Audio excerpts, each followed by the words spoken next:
Shanna Glover has lived in Friend for 11 years. When it's time to pay her city utility bill, she writes a check, puts it in an envelope, seals it, and drops it off at the City Hall depository. Not once has there been an issue. That's why she was surprised last week to get a voicemail asking her to call City Hall about her bill. And she said, "I opened up your bill today and I found a tooth." And I said, "What? A real tooth?" And she said, "Yeah, a real tooth." I opened it and I saw something at the bottom and I was like, "What is that?" And at first, it doesn't quite look like a tooth. And then I shook the envelope a little more and kind of leaned it around, and then I realized that it looked like a baby tooth. The next question, does the tooth fairy need this back? Glover's 11-year-old son hadn't mentioned losing one, so she asked his group of friends. We're not sure whose tooth it could be. And then they started naming off all their classmates that lost a tooth that they remembered in the last couple of weeks.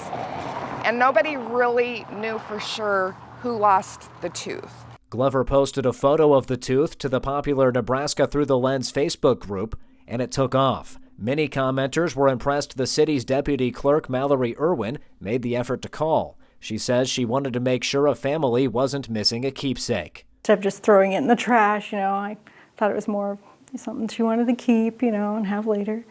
People keep their baby hair too, so I just thought it'd be a courtesy thing to at least call her and ask what she would like me to do with it. Glover hasn't cracked the case yet, but thinks the tooth came from school, where they put teeth in envelopes to send home if a student loses one. It amazes me that it went from school into his book bag and then into my envelopes and somehow got to the city. It just amazes me. It was meant to be a story.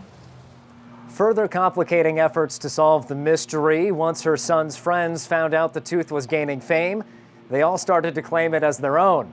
Who knows if we'll ever know the true owner of the tooth, but we do know that next time Glover pays her bill, she'll be checking the envelope twice. In Friend, Michael Shively, News Channel, Nebraska.